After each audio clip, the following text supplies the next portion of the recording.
Donc, en fait, je ne sais pas si j'ai apporté un dessin, oui, je crois. Voilà, il est très, très, très léger. Donc, ce n'est pas le bonhomme entier que je monte ça, et j'essaie au maximum de remplir d'ici 6h30. Hein? Voilà, alors, comme en ce qui me concerne, je hanche à droite, hein, on en a parlé. Je vais peut-être fermer quand même.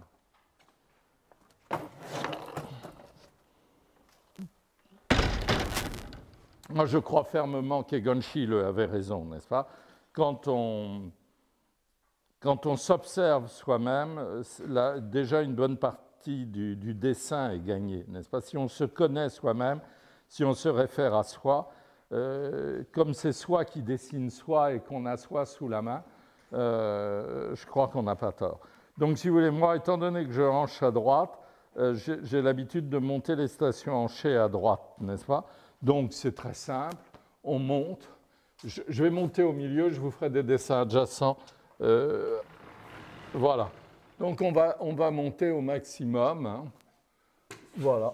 Comme ceci. Donc, on aura le pied là. Voilà. On va donc à peu près avoir le bassin ici. N'est-ce pas? Et on partira par ici ultérieurement. Ce n'est peut-être pas utile d'ailleurs de faire ça maintenant, mais de le sentir. Bon, voilà. Alors, moi je pense que tout de même, l'histoire de la tête arrondie, là, hein, c'est tout de même primordial, parce qu'il me semble que c'est vraiment là que ça se passe entre la partie supérieure du corps qui va jusqu'au sexe, n'est-ce pas, qui est unique, n'est-ce pas, et la subdivision en deux. C'est vraiment là, moi je trouve que notre esprit peut dessiner, quoi. Peut dessiner. Donc il me semble que partir de là, descendre le... Donc c'est peut-être un peu léger de proportion. Voilà, descendre le col. Alors, le col, bien évidemment, c'est l'éternelle histoire de la potence. Si vous pendez un individu comme ceci, bon, vous avez tout de même intérêt à équerrer votre potence, n'est-ce pas? Donc, sinon, vous allez le retrouver sur le sol, vite fait, bien fait. Donc, en fait, vous n'êtes pas loin, n'est-ce pas, d'une forme qui est celle de la partie supérieure du fémur. C'est l'éternelle histoire. Vous avez peut-être vu ça. Je n'ai pas ça dans mes diapos. Quand on ouvre, on en avait un autrefois, je crois, qui nous a été volé. Quand on ouvre un fémur, on se rend compte, en le sciant bien horizontalement, qu'il y a tout un système d'arcatures gothiques, n'est-ce pas, qui sont des lignes de force dessinées par l'os lui-même à l'intérieur de la structure. Donc, vous avez ici une grande tubérosité, grand truc, si vous voulez, et ici une petite tubérosité qui sont sur le fémur très, très, très disjointes, n'est-ce pas, et très remarquables. Alors, on les voit en avant, hein, mais en arrière, elles se réunissent parce qu'il faut le dire, et ce n'est pas une forme superficielle, mais c'est une forme primordiale. Regardez les fesses de danseurs. Moi, j'ai vraiment un problème avec les fesses de danseurs classiques. Je ne sais pas si vous voyez des danseurs classiques serrer les fesses. On s'étonne qu'ils ne partent pas en l'air. Vous voyez ce que c'est très, très bizarre. Alors, il y a un muscle très puissant dont je ne parle jamais, n'est-ce pas, qui est le grand fessier, qui a 14 insertions tout du long. Hein. Ouais, on me les avait fait apprendre par cœur, et sur les ligaments, comme ceci, et qui vient là. C'est un grand arc allant vers un petit arc. Alors le petit arc, c'est la ligne intertrochantérienne. En avant, vous ne voyez pas la ligne intertrochantérienne, mais bien évidemment, vous la pensez. Il faut qu'il y ait bien évidemment une relation plastique, n'est-ce pas, ou mécanique, comme vous voudrez, entre les deux lignes. Voilà donc la tête et les deux tubérosités. Ensuite, vous descendez. Moi, j'ai tendance, par goût, aller un peu en dehors. Et vous voyez, ce n'est pas toujours vrai. Hein. Là, ça va en dehors et puis ça rentre en dedans. N'est-ce pas? Là, je crois que ça va en dehors. Oui, là, ça va en dehors. Mais vous voyez, il y a tout de même... et vous voyez bien que ce type-là avait un autre caractère que celui-là, n'est-ce pas? Il est parti en dehors, son fémur part en dehors, et rien, il nous fait un en dedans. Hein. Et pourtant, ce n'est pas une femme, ce n'est pas un génuvalgum. Hein, celui-là va complètement en dehors. D'accord? Alors, moi, j'aime mieux, je trouve ça plus de style d'aller en dehors. Vous voyez, je pourrais donc aller en dehors, revenir en dedans. Ça ne me plaît pas beaucoup. Donc, je vais en dehors, peut-être un peu trop. Ben, écoutez, j'ai encore pendant 15 jours le droit d'aller en dehors du fémur. Donc, voilà. Qu'en pensez-vous? C'est un peu trop, non? Là, il faut se calmer. Vous êtes d'accord? Voilà. On se calme. On met tout de même l'interligne un peu oblique. Voilà, je reculerai tout à l'heure pour voir les proportions. Alors, le bas du fémur, la courbure spiralée, je ne sais plus. Je crois que je n'en ai pas parlé au cours précédent, mais au dernier. J'en ai parlé au cours précédent ou pas? Oui. Bon, ben c'est fait, c'est bien. Donc, la vidéo, je vais lui faire 2 courbures spiralées, à vous non plus. Donc, il y a une courbure spiralée qui correspond au condyle. Les condyles sont en arrière. Qu'est-ce qu'un condyle? Voilà. Ça, c'est le plus bel exemple et plastiquement le plus payant, et puis même pour votre dessin. Voilà un condyle. Un condyle permet une rotation, n'est-ce pas? La tête du fémur, c'est un condyle. Ici, ce sont des trochlées. Donc, ça n'a pas le même dessin. Et Dieu sait s'il y a des gens qui dessineront et ça, et ça, et ça. Donc, ici, vous avez 2 condyles. C'est l'articulation la plus complexe du corps humain parmi les grandes articulations. Les articulations indispensables, même pour une connaissance moyenne de l'anatomie, comme celle que nous professons ici. Donc, ici, vous avez les condyles, et là, vous avez une trochlée, n'est-ce pas? Et je ne sais pas si vous voyez, mais il y a une limite. Oui, vous la voyez. Vous la voyez là? C'est très léger, hein? Mais là, on la voit quand même. Il y a une limite très légère, en d'autres termes, le passage est presque parfait entre la trochlée et les condyles. Si vous prenez un humérus, l'os du bras, eh bien, là, il n'y a aucun problème à expliquer la flexion, extension et la rotation, puisqu'il y a dissociation. N'est-ce pas? Voilà. J'aurais pu le dessiner dans l'autre sens. Voilà.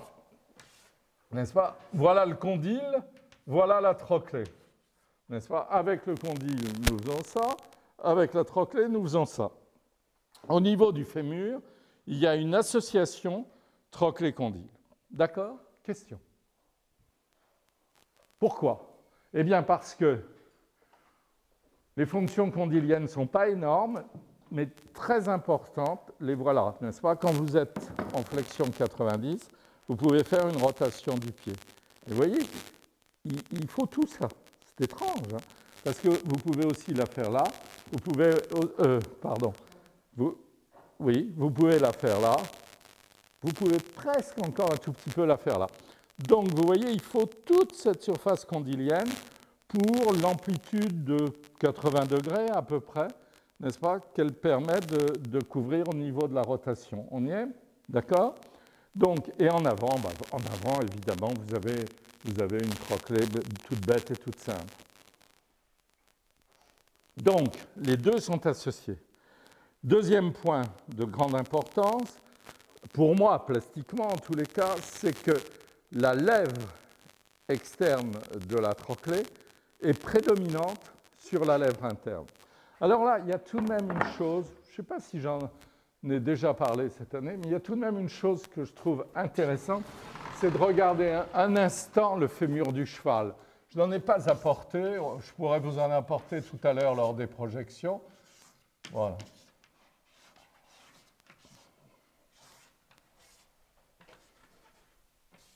Voilà. Voilà. Voilà. Dont il faut honnêtement que je vous parle un instant parce que c'est tout de même tout à fait fantastique. Donc, voilà un cheval, n'est-ce pas, en station debout. Voilà son fémur que j'ai peut-être un peu trop humanisé. Voilà, voilà, n'est-ce pas? Et là, chez le cheval, vous avez une lèvre interne. La voyez-vous? Voulez-vous que je la sorte en blanc? Vous avez une lèvre interne en bec. Tout à fait impressionnante. Je suis peut-être allé un peu trop loin. Voilà. Rien à voir. Alors, ça nous permet, n'est-ce pas, de penser que chez l'homme, c'est tout à fait différent. Vous voyez, on a simplement une lèvre externe prépondérante. Il y a un livre magnifique de physiologie articulaire de la jambe, fait par un homme qui a enseigné ici une fois ou deux à l'invitation de Lecœur, et qui s'appelait Capandji, une espèce de génie de la mécanique.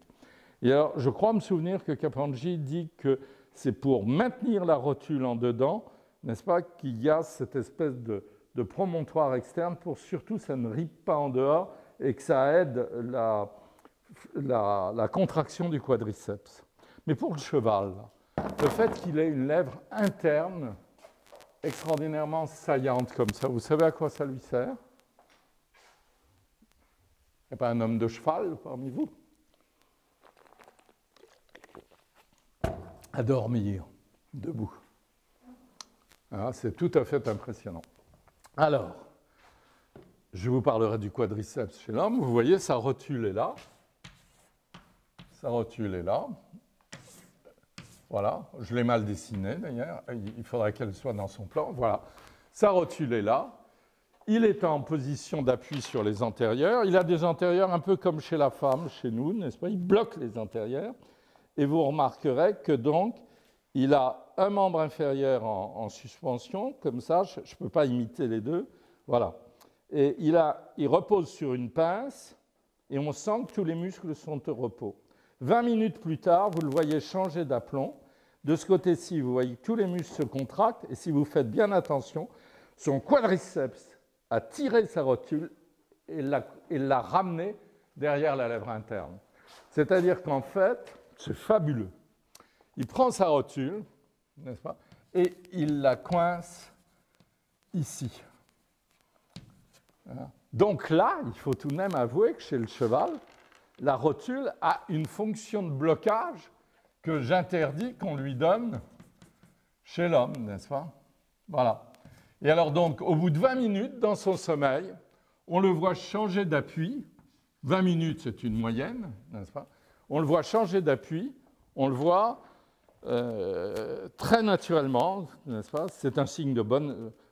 c'est un signe de bonne santé. C'est un signe un peu inquiétant quand un cheval se couche. Bien évidemment, les juments, quand elles ont eu une ou deux parturitions, ont tendance à aimer la position couchée. Mais on n'aime pas ça en général. On les surveille, n'est-ce pas? Donc, vous le voyez changer d'appui sur la pince, comme ça, etc. Donc, vous voyez, le principe d'attention portée aux lèvres de la trochlée, ce n'est pas négligeable. Eh ben, moi, je suis un peu triste quand je vais dans l'amphi de travaux pratiques et que je vois des rotules au milieu. Ça ne me plaît pas du tout.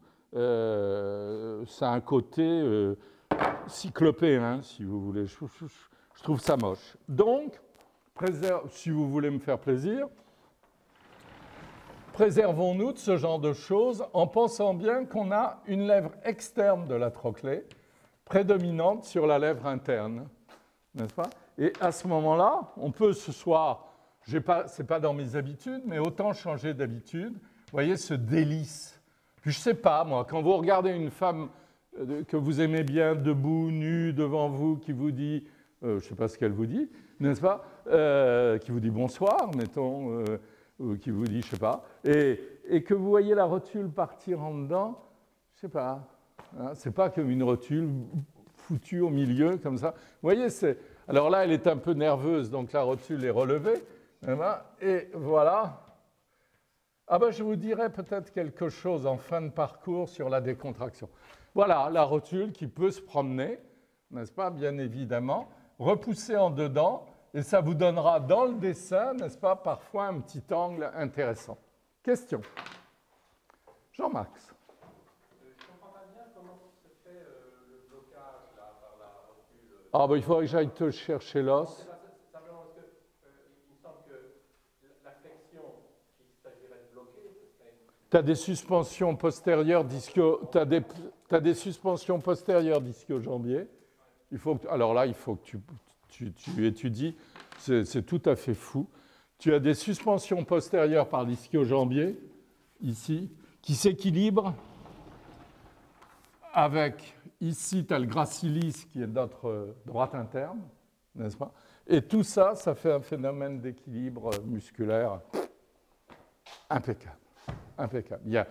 Le cœur avait l'habitude de dire que si on prenait le poids des antérieurs et des postérieurs, qu'on mette tout sur une balance, on aurait un poids exactement semblable. Hein? C'est une attitude miraculeuse. Mais la station hanchée chez une femme est au bord du miracle, hein, quand même. Et quand on voit des gymnastes ou des gens comme ça qui tiennent avec des équilibres incroyables, il faut que ces gens-là aient dans le cerveau quelque chose qui fasse que très naturellement, il y ait un équilibre musculaire entre les forces élévatrices, etc. Et c'est dans à peu près tous les précis d'anatomie du cheval et d'extérieur du cheval. C'est vraiment une des grandes données. Donc on va descendre. Alors, bon, il faut faire semblant qu'on est au début de l'année, n'est-ce pas? Donc, on revient sur cette éternelle notion, tibia sous-cutané. Donc, on s'appuie, en descendant, on pense ce tibia sous-cutané, n'est-ce pas? Donc, ici, vous savez que vous avez les ligaments croisés en arrière, et vous allez descendre votre tibia en fonction du caractère que vous voulez donner à votre figure. Donc, ici, il est bon, étant donné que vous avez envoyé la rotule en dedans, il est bon que vous placiez la tubérosité antérieure en dehors. La tubérosité antérieure, vous vous souvenez, dans les cours de récréation, vous l'êtes abîmé plus d'une fois en jouant. C'est ça, n'est-ce pas? La rotule est là. Voilà, la rotule est là en dedans, la tubérosité est en dehors. Et donc, vous avez une crête antérieure. Je sais bien qu'il y a une crête en avant. Si vous regardez l'os, si on parle en anatomiste, la crête, là, elle devrait être primordiale, n'est-ce pas? Si on avait les muscles en régression par rapport à cette crête, ce serait cette crête qui compterait, évidemment. Si on regarde l'os, on se dit, oh là là, il y a un tranchant extraordinaire. Mais si on regarde le vivant, c'est complètement... Vous voyez, ça disparaît, vous ne voyez aucune crête, là. Hein? Pourquoi? Parce qu'elle est là, vous voyez. Il y a un protège tibia, si je puis dire, naturel, qui est le muscle jambier antérieur qu'on va donner tout à l'heure.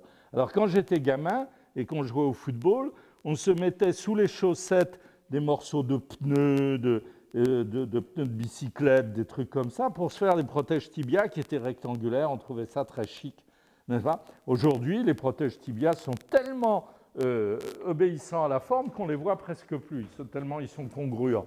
Voilà. Donc, vous avez la crête, mais la crête, aussi aiguë soit-elle du point de vue ostéologique, n'est-ce pas? Sur le vivant, on ne la voit pas. Par contre, ce que l'on voit, c'est la face sous-cutanée, à laquelle j'ai donné un peu de mou là en bas. La face sous-cutanée. Alors, vous avez donc le chapiteau tibial qui s'achève à la malléole. C'est une malléole carrée, hein, celle-ci, vous le savez. Voilà, vous descendez la partie du tibia qui ne se voit pas, mais qui en bas a une énorme importance parce qu'elle surplombe le vide, n'est-ce pas? Je n'ai même pas retrouvé un tibia, je ne sais pas ce qu'ils fabriquent en ce moment avec les os.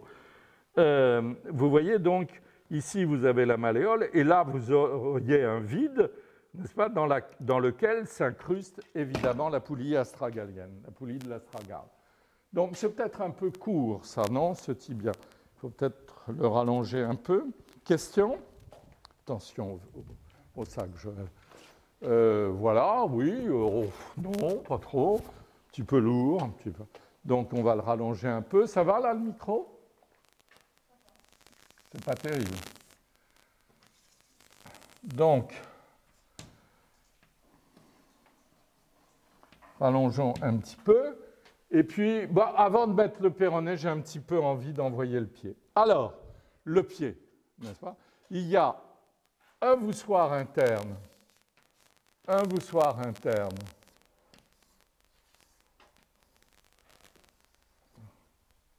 surélevé, et un voussoir externe, qui nous concerne peu dans cette attitude, surbaissé. Voilà, donc un pied externe, dont on a l'impression qu'il touche le sol, n'est-ce pas?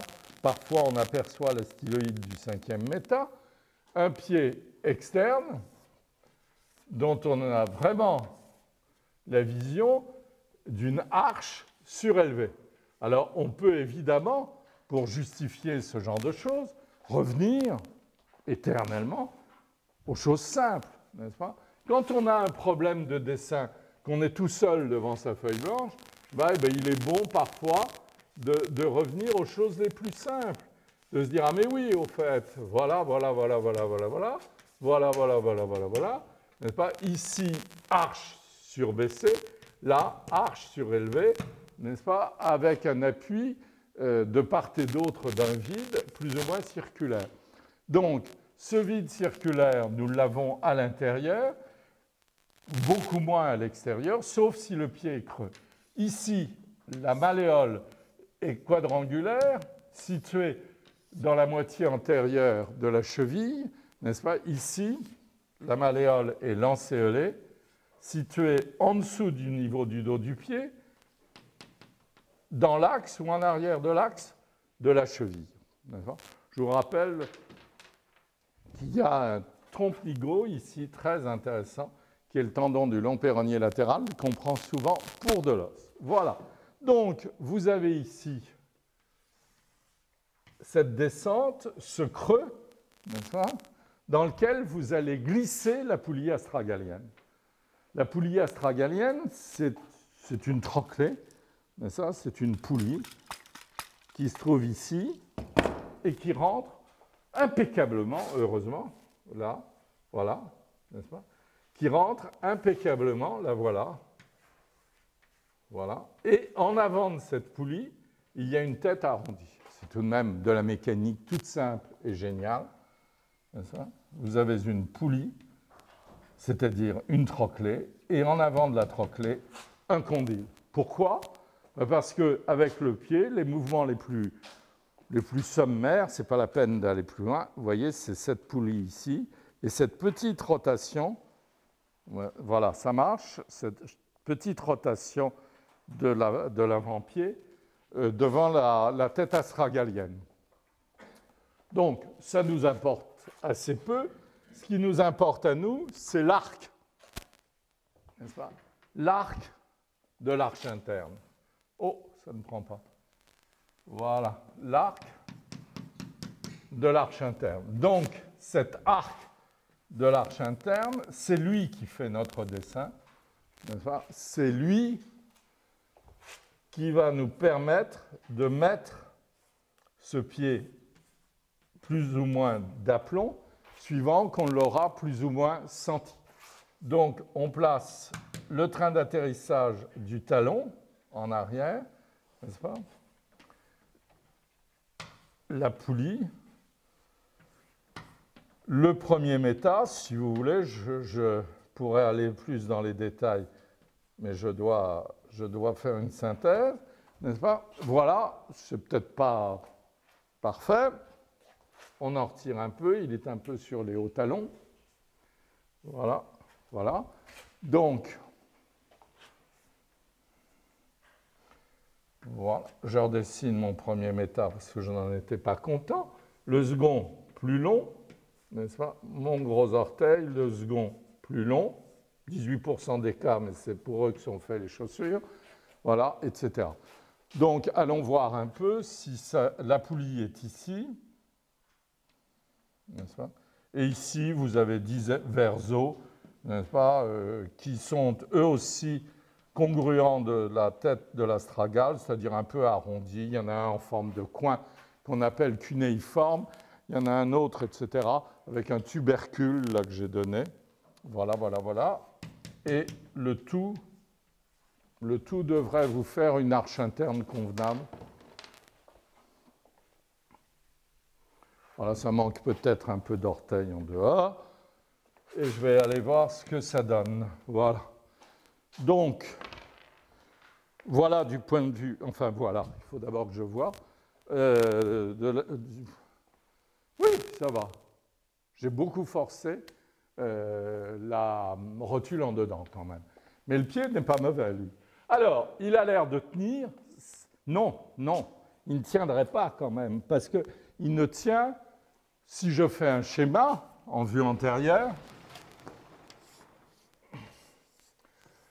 voilà le tibia, n'est-ce pas? J'ai dessiné la poulie astragalienne, le dos du pied, les orteils, voilà. Si vous voulez, le premier méta, le deuxième méta, le troisième méta, etc.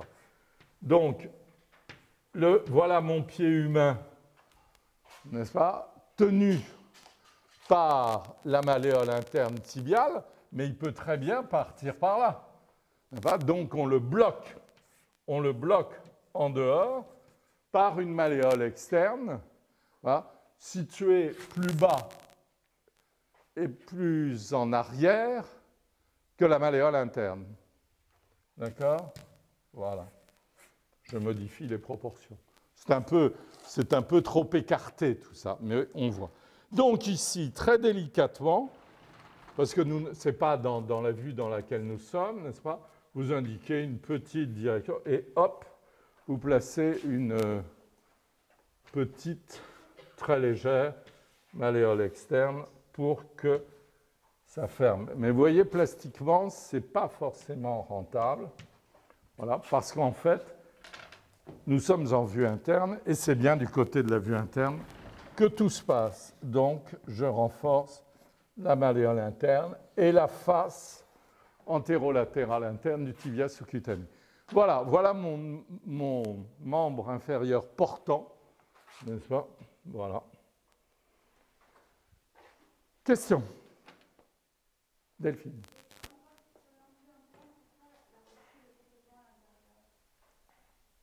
Hein, je te dis, j'ai trop forcé. J'ai trop forcé, mais ça m'amuse. Attends, je suis comme ça. D'accord? C'est ça mon aplomb? Oui, c'est ça. Je suis désolé de te montrer mes genoux. Mais regarde. Et chez certaines personnes, il est comme ça. J'ai envie. On verra. Ouais. Peut-être que je la modifierai tout à l'heure. J'ai forcé vers l'interne. Peut-être un peu trop. J'avais envie. J'avais envie de mettre un bourrelet sur... Je vais le laisser. On verra si ça se casse la figure. J'avais envie de mettre un bourrelet rotulien et de forcer mon aplomb et de lui donner un côté un peu réaliste et gonchileux, parce que j'ai des diapos des gonchileux qui suivent. Je suis une vieille bête. Question. Peut-être j'avais envie de te faire parler, bien que tu tiennes la caméra. Oui. Je n'en sais foutre rien. Léonard de Vinci dit une chose relativement intéressante. Il n'y a que lui qui m'intéresse. Richer m'embête. Léonard dit, regardez, je crois que c'est vrai, que la longueur du pied tient 2 fois dans la hauteur du sol jusqu'au-dessus de la rotule. D'accord? Et il dit autre chose. Mais je ne m'en souviens plus. Alors Richer, lui, c'est basique. Hein. Il dit une hauteur de tête, vous le savez ça, mademoiselle. Une hauteur... Pardon? 7 fois et demi, etc. Mais je vais essayer de le dire plus joliment qu'il ne le fait.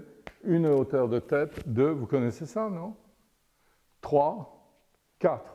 On coupe le scrotum, ça au moins ça ne s'oublie pas. D'accord? On part du sol, 1, 2. 1, 2.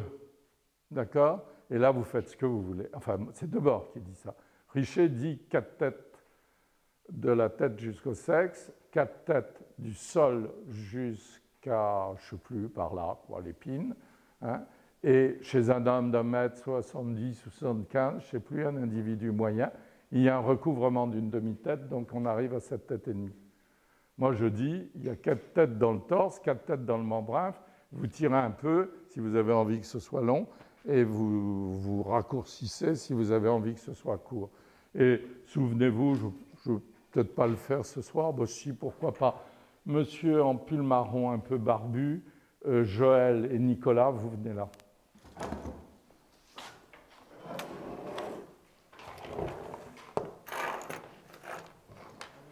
Voilà, on s'assied. Voilà. Mes chers amis. Non, Joël, vous mettez le troisième. Nicolas à côté de moi. Voilà. Ben oui, bon, il faut payer votre... Je vous l'ai souvent dit. Voilà, bien droit, le regard. Bon, donc vous dessinez la ligne qui rejoint nos têtes, s'il vous plaît. Vous la dessinez. Vous dessinez la ligne qui rejoint nos têtes. Vous êtes d'accord ou pas?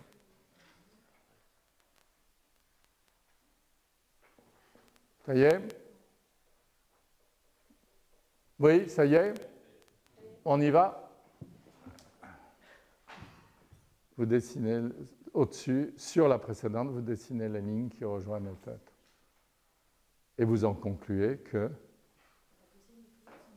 c'est ça. Et que si on nous coupait la tête et qu'on l'a mis sur une planche, enfin qu'on les mette sur une planche, ce sera à peu près égal. Si on nous coupait les membres inférieurs, ce serait relativement inégal. Mais par contre, toute la différence est dans les membres inférieurs, puisque debout, la différence est beaucoup plus accentuée. D'accord? Donc les grands ont des membres inférieurs en proportion plus grands que les petits. Merci beaucoup. Voilà. Donc ces histoires de proportion, c'est de la blague, n'est-ce pas? Tenez, il y a l'exposition Michel-Ange au Louvre en ce moment. Si vous voulez voir le génie de la disproportion, l'ennemi juré de tous les profs de dessin, n'est-ce pas? Alors qu'ils prétendent que c'est la référence absolue. C'est le comble, parce que celui-là, alors, s'il y en a bien un qui s'en foutait et qui les faisait à sa convenance, c'est lui. Donc la proportion, c'est une question de sentiment, comme dirait Françoise Kunzi, de sexualité, etc., etc. C'est vrai qu'on dessine avec son sexe, quand même. Alors, donc, regardez les choses de Lascaux, la grotte Chauvet, etc. D'ailleurs, la grotte Chauvet, c'est un cours de morpho. Hein. Quand vous regardez le livre, puisque heureusement nous n'avons pas le droit de la visiter, nous ne la verrons jamais, n'est-ce pas? Mais regardez, vous avez le crâne d'un lion ou d'un ours, je crois, qui est posé, qui est resté là. Alors ils disent c'est peut-être pour un culte chamanique, etc. Pourquoi pas? C'est tout à fait respectable. De toute façon, la peinture et le dessin, j'allais dire, c'est kiff-kiff bourricot. Ça, c'est vraiment une expression de mes 8 ans. Bon, alors, je retombe dramatiquement avant la prépuberté. Mais oui, le chamanisme, tous ces machins-là et la peinture, c'est la même chose. Donc, ces gens-là ont laissé, n'est-ce pas, des os creux avec du thon, ocre rouge et ocre noir, et noir de charbon. Ils ont laissé le crâne, et sur les murs, vous ne voyez que des études de crâne, de rachis, etc.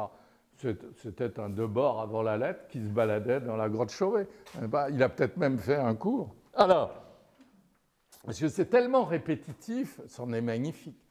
Là, on va installer le bassin. Bien évidemment, le bassin, quand on est debout au garde à vous, c'est complètement idiot, n'est-ce pas? Il est là, on se fatigue, n'est-ce pas? Si on se repose, eh bien, on appuie son bassin sur son fémur. Bien évidemment, on n'entend pas l'os. On n'entend pas l'os, on n'entend pas ça, parce qu'il y a des muscles intermédiaires.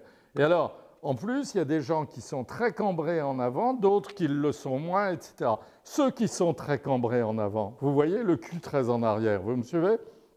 La course est bien plus grande, et hanche beaucoup plus. Ceux qui sont très rectilignes comme ça leur va bien d'ailleurs, hanche peu. Vous me suivez? D'accord? Et c'est une donnée humaine assez fondamentale. Là, on peut s'amuser comme j'ai sorti la rotule beaucoup trop, n'est-ce pas? On peut s'amuser à y aller, quoi. Donc, le bassin, n'est-ce pas? L'anneau pelvien chez l'homme est une espèce de cœur, une forme de cœur, je ne sais plus ce que j'avais dit l'autre jour qu'on m'a fait remarquer, fermé sur lui-même, je ne sais pas quoi. Donc, nous mettons l'anneau pelvien, nous mettons la symphyse pubienne, nous mettons, et attention, c'est un homme, donc nous mettons l'aile inférieure, n'est-ce pas? Nous pouvons esquisser l'autre aile inférieure, descendre ici un rachis lombaire que j'ai mal passé, ça c'est un faux trait.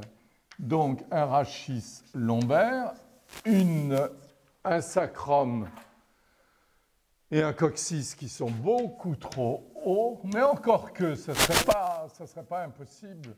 Donc, ce que je dessine là, n'est-ce pas, c'est ça. Ici, j'ai ça. Et là, ce n'est pas très intéressant. C'est presque rectiligne. Voilà. Voilà donc mon sacrum, ici, n'est-ce pas, avec son coccyx qui manque. Et là, eh bien, je n'ai qu'à m'amuser à faire sortir une aile iliaque avec son épine antérieure et supérieure, son épine, vous êtes d'accord, son épine antérieure et supérieure, son épine antérieure et inférieure, et je prends la tête dans un sourcil, et voilà, je descends,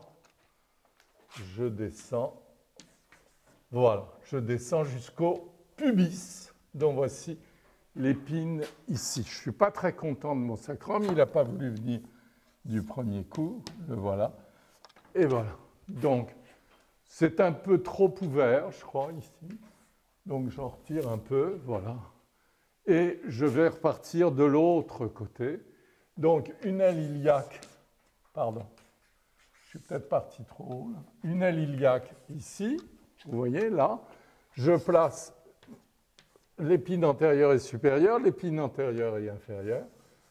La tête du fémur, je l'enveloppe dans un sourcil, je repars et j'ai mon trou obturateur. Et j'ai intérêt à prendre du recul pour voir si c'est équilibré. Voilà. Donc voilà un bassin oblique, n'est-ce pas, dont l'obliquité est telle que la personne, c'est assez rigolo, alors la petite aile à droite est trop petite, hein. La personne ne s'appuie pas, on ne peut pas dire ça, n'est-ce pas? Mais elle comprime ses chairs. Qu'est-ce que j'ai dit? La petite aile ici est trop petite.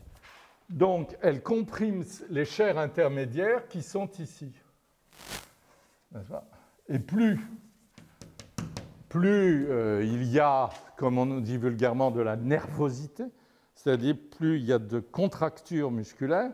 Tout le monde sait qu'au bout d'une journée, une personne, comme on dit, très nerveuse, n'est-ce pas, est bourrée de problèmes musculaires qui lui créent des contractures et une fatigue musculaire qui se ressent d'ailleurs sur le psychisme, etc. C'est la fatigue très particulière des gens qui usent, n'est-ce pas, leur système musculaire et nerveux, n'est-ce pas? Eh bien, si, bien évidemment, tous les muscles sont en perpétuelle contraction, la station hanchée est beaucoup moins détendue, etc., etc. Question? Ça va? Alors, on se lance, on jette le plus désinvoltement possible. Eh ben, je l'ai fait plusieurs fois. Il est un peu usé dans le bas, celui-là. Mais ça marche très, très bien, n'est-ce pas? On jette le plus désinvoltement possible un fémur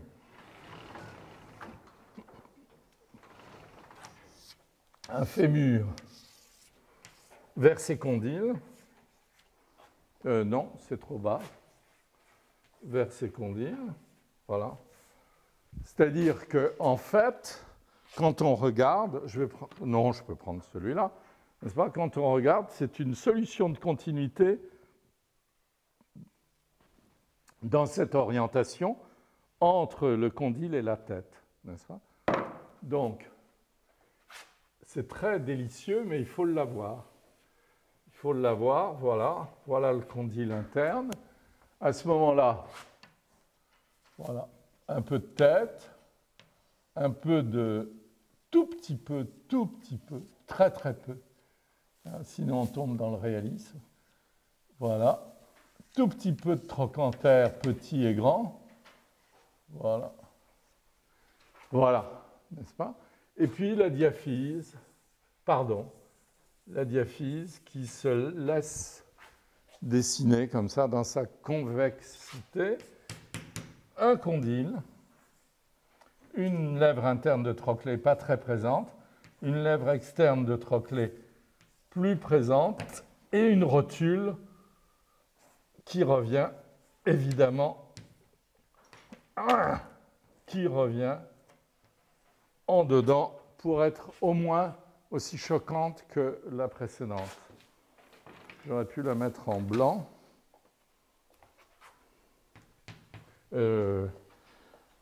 Oui, celle-là encore plus même. Donc, une rotule. C'est peut-être pas tout à fait son plan. Il vaudrait mieux que je la donne de 2/3. C'est un peu boueux, je suis désolé. Un chiffon humide.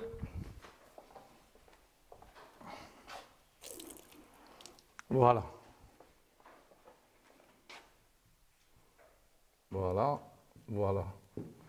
Voilà. Donc, c'est malheureux parce que je perds le dessin du condyle, mais je crois que c'est logique.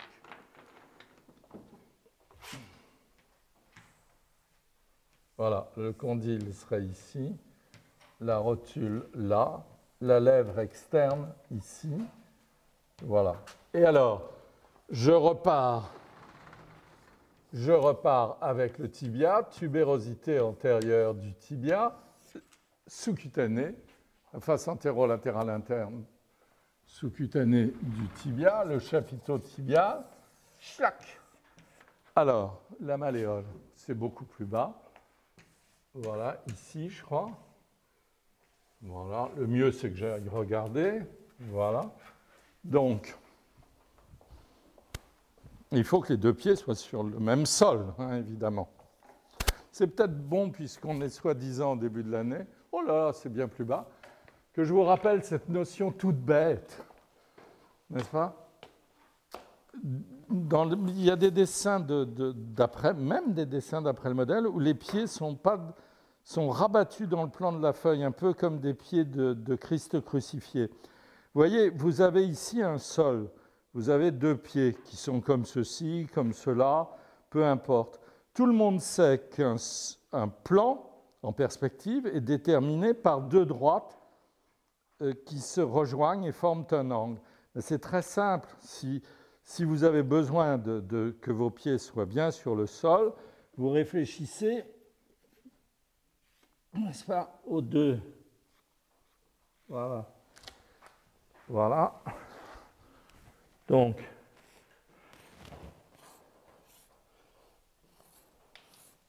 voilà.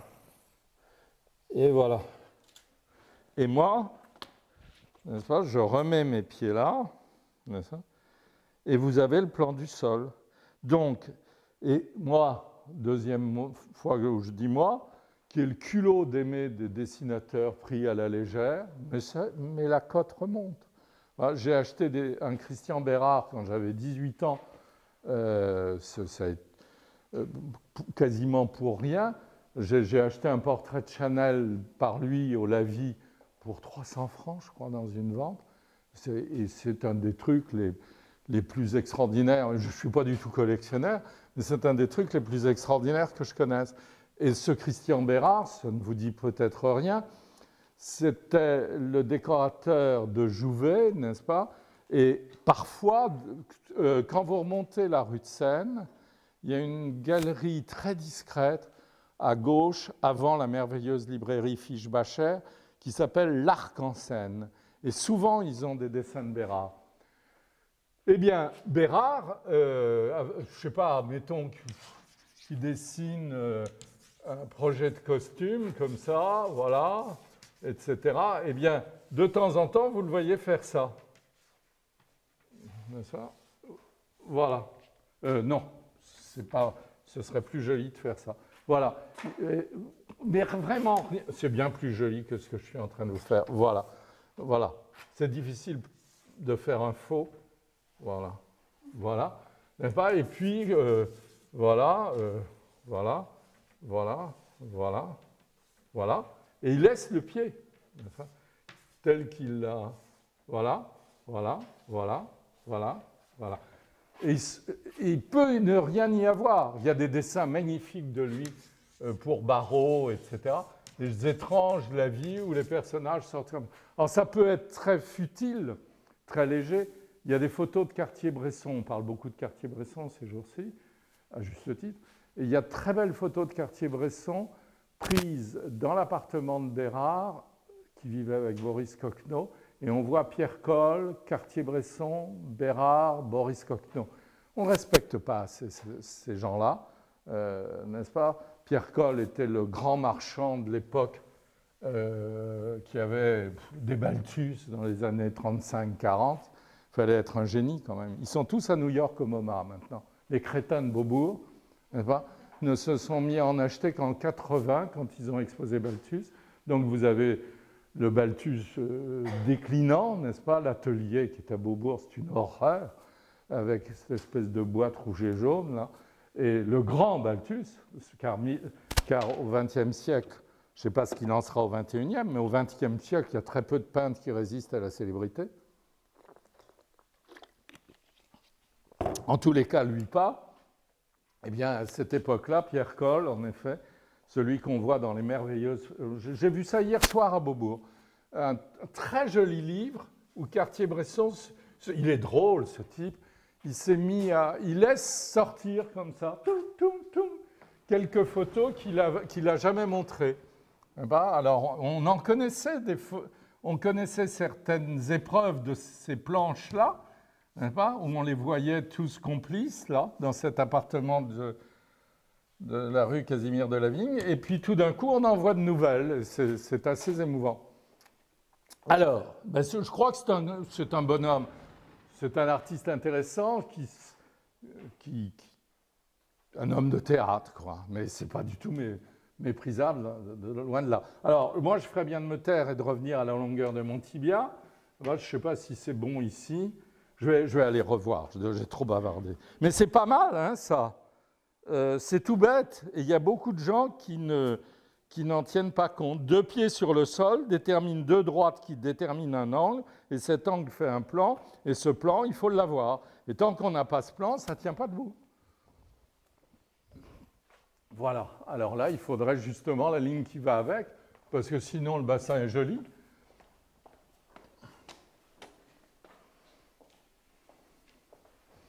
Et là, je suis très très mal parti parce que vraiment, je ne l'ai pas mise depuis le début. Voilà, on va essayer. Alors, voilà.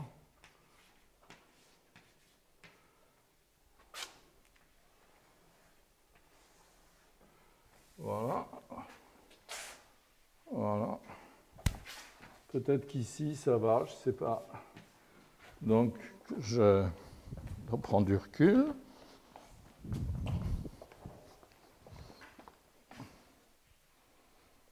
C'est un peu maigrichon, hein, tout ça. Le fémur est moche, etc., etc. J'ai trop bavardé. Donc, allons-y. Le fémur est devenu affreux. Voilà. Voilà, je fais n'importe quoi pour essayer de m'en sortir. Voilà. Voilà. Il y aura du muscle, ça cachera l'horreur. Donc, ici, là, on va se mettre comment ça s'appelle, un métatarsien, imbécile, pour donner du nerf à la forme. Il serait temps, n'est-ce pas? Voilà. Ça, le voilà, c'est pour se rassurer. Voilà.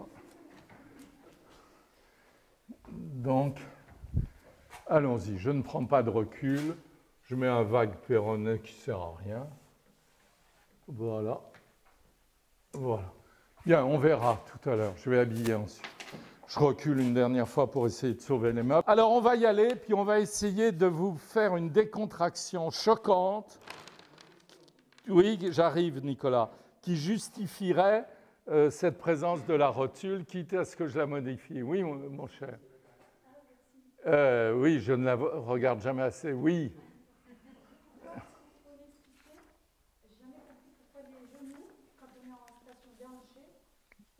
Déhanché. Hanché. Là, je suis en station hanché. Oui, ça, c'est une station hanchée. Ça veut dire qu'on s'appuie sur une hanche. Quand on est déhanché, c'est qu'on se déhanche, d'accord? Elle avance dans la rue d'une façon fort déhanchée. Vous voyez ce que je veux dire? D'accord. Donc, station hanchée et locomotion déhanchée. On ne peut pas être immobile en station déhanchée, d'accord, ma chère? Non, mais c'est pour que... Hein?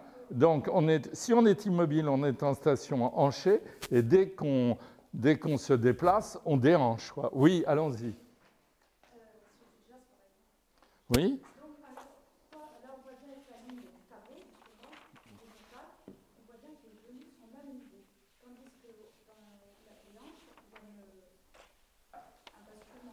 Oui.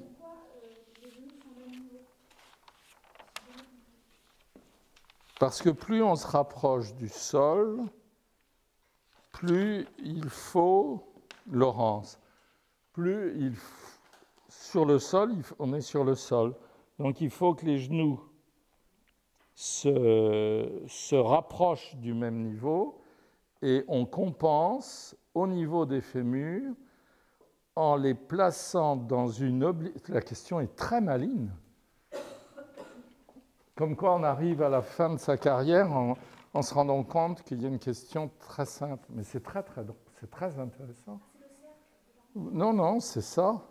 C'est-à-dire que si je hanche là en plaçant comme ça, n'est-ce pas, il faut que l'obliquité, regardez, là voilà l'explication, c'est très charmant, il faut que l'obliquité du fémur soit telle que les deux genoux soient à la même hauteur. C'est beau, non? J'avais jamais pensé à ça. Laurent, c'est un cadeau que vous me faites. Venez, tenez, Joël, venez là, mon ami.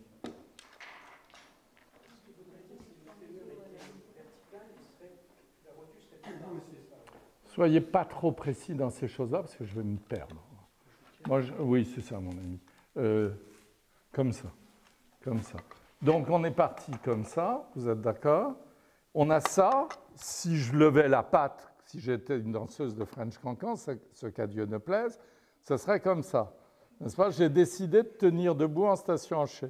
Donc, il faut que l'obliquité du fémur de la jambe non portante, ça va, Laurence? Jambe et cuisse portante, jambe non portante, qui peut se balader partout, n'est-ce pas? Descendent au même niveau que la portante.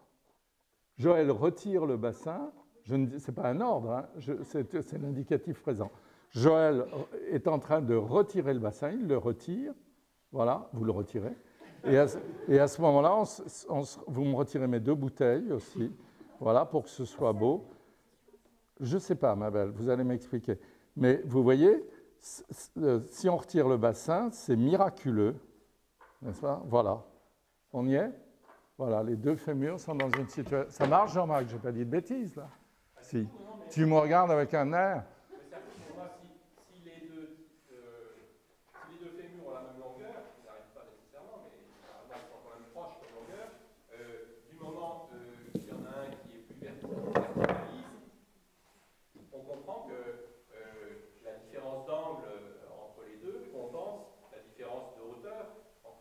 Mais voilà, mais toi, tu le comprends, mais moi, je le découvre. Question. Françoise? Non? On continue.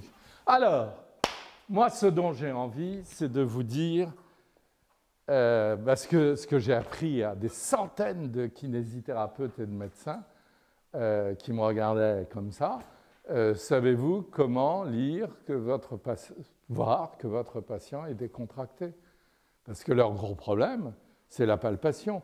Moi, j'ai eu là, pendant des années, un petit monsieur, j'aimerais bien me souvenir de son nom, il était tout chauve, génial. Il a écrit un livre sur le dos qu'il a eu un mal fou à publier, c'était un réfugié juif russe, n'est-ce pas? Qui était le plus grand palpeur de corps que j'ai connu dans ma vie. Dès que je connaissais quelqu'un qui avait des douleurs inguérissables, etc., je lui envoyais, il passait 2 heures à palper un dos et il faisait disparaître la douleur, n'est-ce pas? C'était une espèce de type génial qui disait les radios ça sert à rien, les scanners ça sert à rien, c'est le bout des doigts qui compte, n'est-ce pas? Alors il allait au bout du doigt chercher la douleur et il la faisait disparaître. Comment s'appelait-il? Je vous retrouverai son nom parce qu'il avait un très, très beau nom de juif russe exilé. Il était là. Hein, et puis il levait les bras comme ça, il ressemblait un peu à Pickwick comme ça. Et alors, eh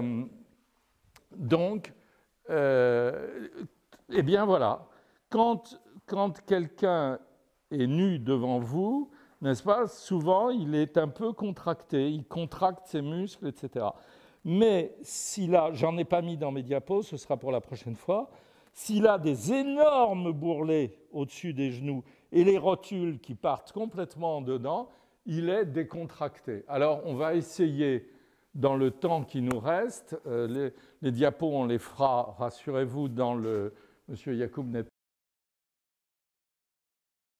Même, vous voyez, le faire passer ce soir, le faire passer derrière cette rotule qui en a choqué plus d'un, et peut-être qui est vraiment trop excessivement placé en dedans. Donc vous avez le couturier dont vous sentez, n'est-ce pas, évidemment que c'est, comme pour le cheval qui dort, n'est-ce pas, quasiment une corde de suspension, n'est-ce pas? Le couturier est très très peu important chez le cheval, n'est-ce pas? Et donc, ou alors vous pouvez mettre la flèche dans les deux sens. Hein. Voilà, donc ce couturier vous maintient le bassin par rapport au tibia. Là, il a une fonction beaucoup moins... Il est beaucoup moins en contraction, il descend pour faire joli, quoi, quasiment. Voilà.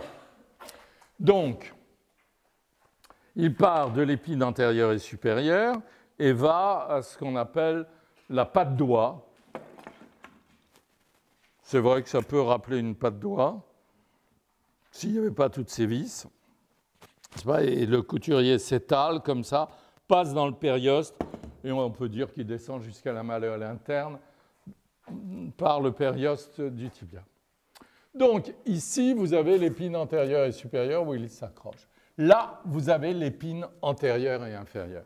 Alors, sur cette épine antérieure et inférieure, s'accroche le rectus femoris, le droit de la cuisse,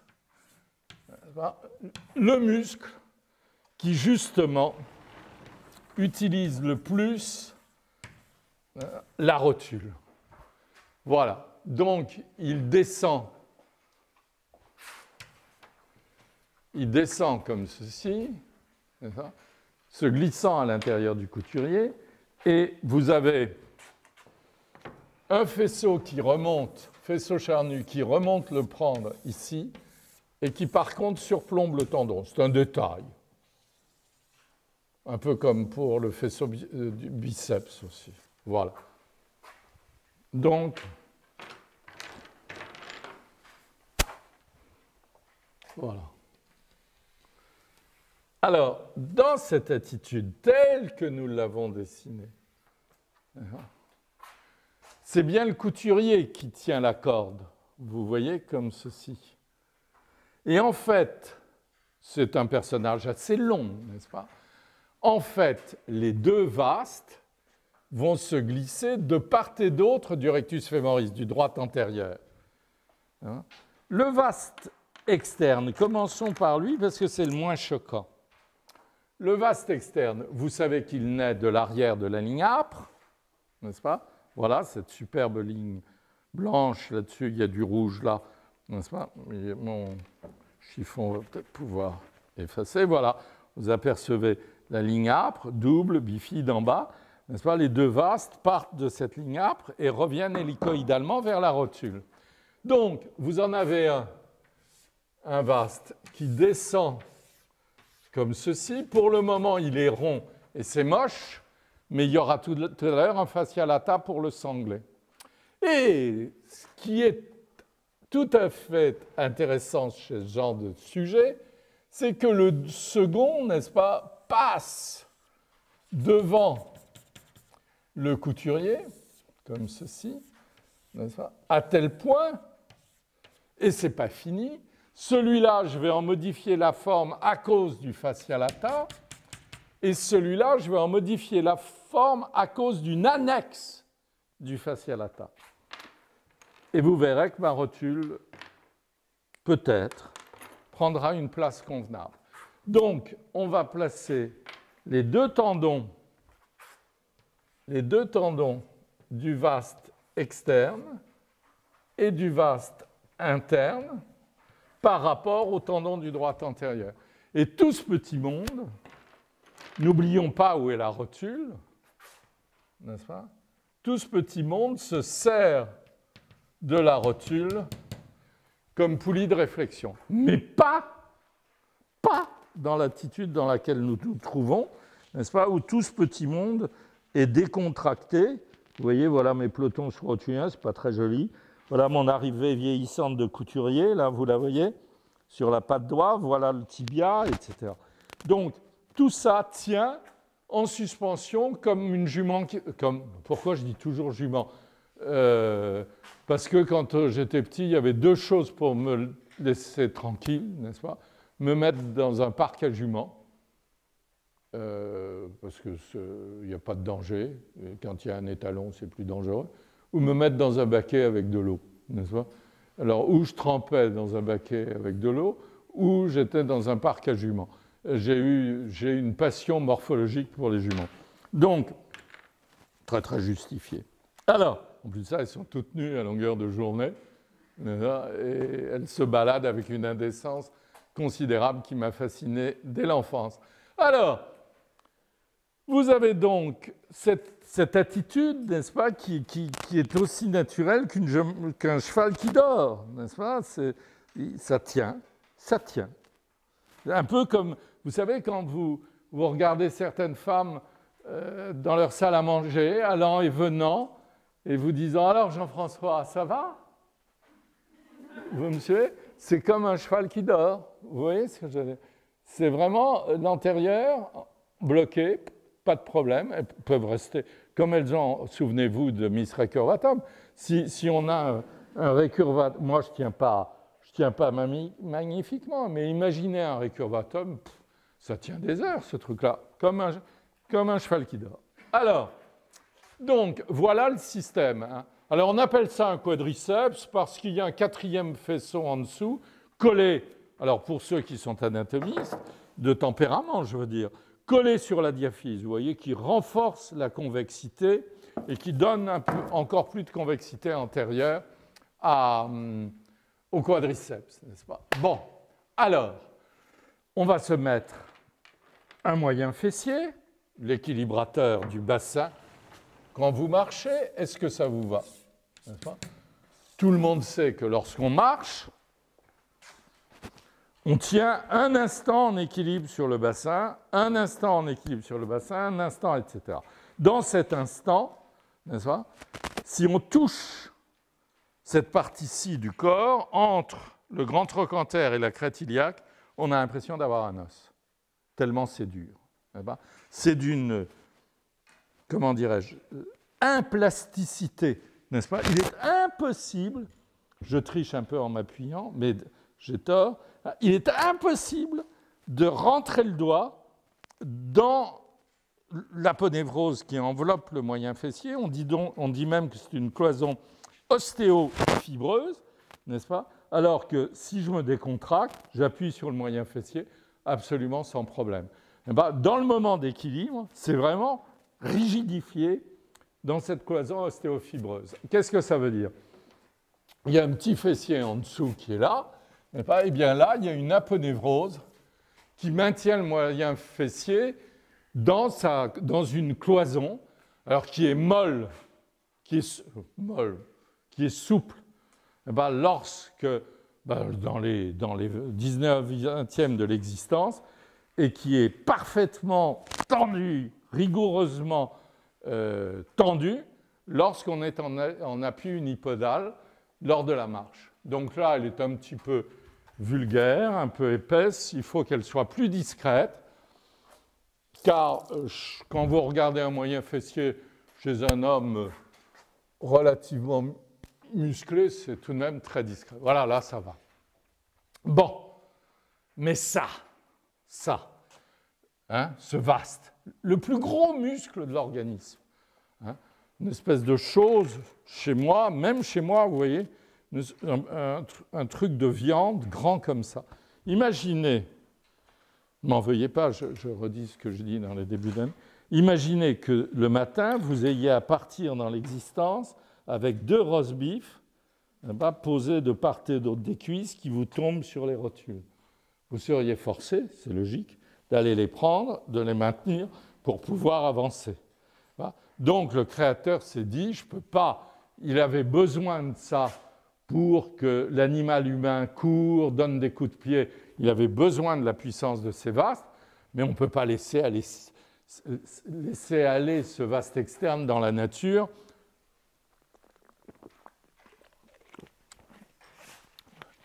N'est-ce pas? Il y a des histoires de force centrifuge et force centripète sur lesquelles je n'ai pas envie de me répandre, qui font que ce n'est pas possible. Donc, le créateur a accroché à l'épide antérieure et supérieure un tenseur, un muscle, un petit muscle étroit. En arrière, dans les jours qui viennent, on verra qu'il y a un grand fessier superficiel, le seul dont je parle, n'est-ce pas? Je ne parle pas du grand fessier profond, celui des fesses de danseur, n'est-ce pas?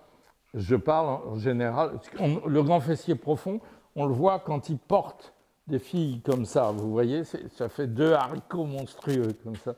D'ordinaire, on ne le voit pas.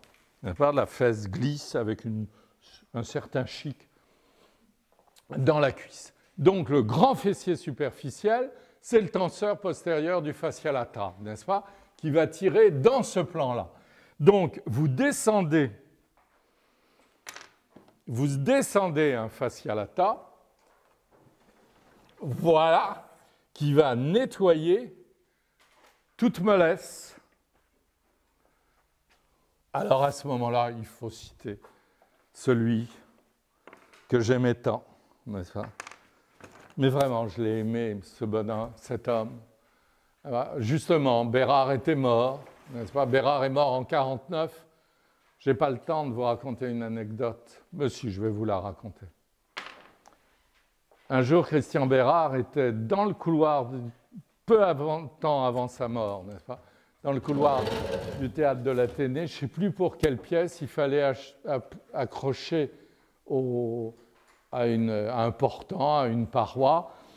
Je crois que c'était un Christ ou je ne sais pas quoi, un objet comme ça. Et alors, il y avait 2 machinistes qui, au bout de 2 perches, ou peut-être 3, tenaient cet énorme machin un peu lourd, et Bérard cherchait l'endroit où il allait le placer. Je vais faire une deuxième anecdote. Quand j'étais petit garçon, il existait le Comité national des écrivains, qui était un truc du Parti communiste, et on allait au Veldiv, et on voyait Aragon, Picasso, etc., etc. Alors avec un copain, on s'était acheté une reproduction, n'est-ce pas? Et on est allé voir Picasso, et on lui a mis la reproduction sous le nez, c'est le copain qui l'a gardé. Et Picasso, il c'est pas foutu du monde. Il y avait un blanc de papier, comme ça. Alors, mettons qu'il y avait ça. Il y avait un blanc de papier, il a fait ça. Mon copain a tiré la feuille pour dire merci monsieur et s'en aller. Picasso a gardé la feuille comme ça et il a fait ça. Voilà. Et il a mis le point du i dans le vide là où il fallait. Dans le même ordre d'idées, il y a donc Christian Bérard qui mettait... vous n'avez pas vu Métropolis samedi soir? Il y avait un truc sublime sur Raymond Radiguet. Non, vous n'avez pas vu? C'était extraordinaire. Vous voyez le bal du comte d'Orgel, le diable au corps, ce type qui est mort à 20 ans, le grand amour de Cocteau, etc. Tout ça, c'est la même chose. Ce sont des gens tout à fait passionnants, qui ont fait des choses extraordinaires, entretenus pour la plupart par Gabriel Chanel, d'ailleurs, Pierre Reverdy, n'est-ce pas, ce merveilleux poète qui a vécu grâce à Chanel. Donc, Bérard est là, et peut-être debout quand même. Moi, je m'assieds, mais lui, il devait être debout, petit, gros, gras, et avec ses machinistes, belles bêtes, comme ça, en train de soutenir cet objet, lui content, n'est-ce pas, 3 belles bêtes soutenant un objet qu'il est en train d'essayer de placer. Et alors, il dit « Non, mes chéris, un peu à gauche, etc. » Non, il n'y en avait qu'un. Il n'y en avait qu'un, sinon ma blague ne marche pas. Il n'y en avait qu'un. Alors, non, mon chéri, un peu à gauche, etc. Non, plus bas. Un peu. Non, c'est pas bien. Il faut que je réfléchisse. Un peu à droite, etc. Donc, le machiniste en question, au bout de, je ne sais pas, 10 minutes, on n'en pouvait plus. Et puis, merde! Et il fout le truc. Et on entend Bérard qui dit « Oh, le chéri, c'est exactement là qu'il fallait le mettre. » Voilà. Et c'est ça. C'est celui qui a dessiné Christian Dior. Ce n'était pas un couturier, n'est-ce pas? C'est Bérard qui a dessiné avec Dior la première collection Dior. C'était vraiment un homme extraordinaire. Alors, donc, moi j'ai eu l'honneur, quand j'étais chez Henriette Gomez, là où il y avait Balthus, etc., quand ils étaient inconnus, d'avoir Cassandre, l'affichiste, n'est-ce pas, qui a vu une brave peinture de moi et qui m'a écrit une lettre à l'armée. Je n'avais pas donné mon adresse à qui que ce soit, ça m'embêtait qu'on m'écrive à l'armée. Par contre, Mme Gomez avait mon adresse. Et comment ça s'appelle, le type qui donne le courrier, là? Enfin, j'ai oublié tout ça. J'ai fait 2 ans de service militaire, tel que vous me voyez, asthmatique et tout. C'était l'époque de la guerre d'Algérie, on prenait n'importe qui. On m'a pris. Alors, vous voyez, avec ma petite main, etc., c'est fou, on prenait n'importe quoi, n'est-ce pas? Et alors, donc, on m'a pris, on m'a mis dans un bureau pendant 2 ans. Et alors, donc, j'ai reçu une lettre de Cassandre, et Cassandre me disait des choses très aimables. Et un jour, il m'a dit cette phrase qui est vraiment à l'origine de tout. Il m'a dit qu'un de mes dessins était spaghettomorphe. C'est peut-être pour ça que j'ai appelé ce cours morphologie. Et puis, il disait tout le temps, quand on dessine une courbe, n'est-ce pas, on pense la droite qui la sous-tend. Et ça, je trouve que c'est génial. Tout ça, c'est un rapport de courbe par rapport à une droite ou à des droites qui les sous-tendent. Et là, n'est-ce pas, vous pouvez regarder tout un tas de dessins vulgaires, etc., où vous aurez des vastes externes qui se laissent aller. Le fascia, c'est la droite qui sous-tend et qui retire, si vous le souhaitez, toute vulgarité. Avant de continuer, je vais glisser simplement les adducteurs ici, n'est-ce pas? Avec leur graisse, je n'ai pas besoin de me répandre plus. Voilà. Mais une chose dont on parle très peu, n'est-ce pas, c'est qu'en fait, de ce fascia lata, et je ne sais pas si cette année j'en ai parlé, de ce fascia lata naît une sorte de bande, n'est-ce pas, qui maintient les vastes en avant, comme ceci, et vient rejoindre l'aponévrose du couturier. Je vous la montrerai dans des diapos, il ne faut absolument pas que j'oublie. Je vous la montrerai dans des diapos. Nous sommes mardi, jeudi.